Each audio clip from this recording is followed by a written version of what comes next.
জাতির পিতার ছবি নিয়ে অপমান করেছে। এত সাহস কোথা থেকে পায় আমি জিজ্ঞাসা করি।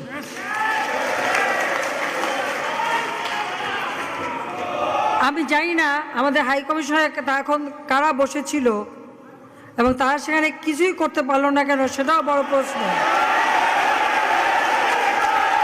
আর আমি আমার প্রবাসী যারা বাঙালি, না আমার প্রবাসী বাঙালিদেরও আমি বলবো যে যারা এই ঘটনাগুলি ঘটিয়েছে তারা চলাফেরা করে না, তাদের দেখেন না।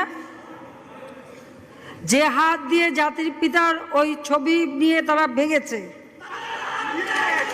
তাদের যা উপযুক্ত করা উচিত সেটা করতে হবে। কারণ জাতির পিতার নাম মুছে ফেলার চেষ্টা করা হয়েছিল, তো তারিখ যেহেতু দূরের কথা, ওর বাপ তো চেষ্টা করেছিল এই নাম মুছতে, ওর বাপও চেষ্টা করেছে, মাও চেষ্টা করেছে। তারা কি পেয়েছে নাম মুছতে? পারে নাই। ইতিহাস কখনো কেউ চাপা দিতে পারে না।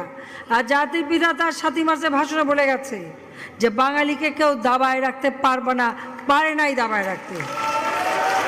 তা আজকে এত বড় দুঃসাহস হয়ে যায়। হ্যাঁ, আমি প্রধানমন্ত্রী এসে আমারটা যা করুক ওটা আমি কিছু মনে করি না, কিন্তু তিনি আমাদের জাতির পিতা, যে আইন আছে সেখানে হাত দেবে এত সাহস কোত্থেকে পেল? তারিখ যে ভুলে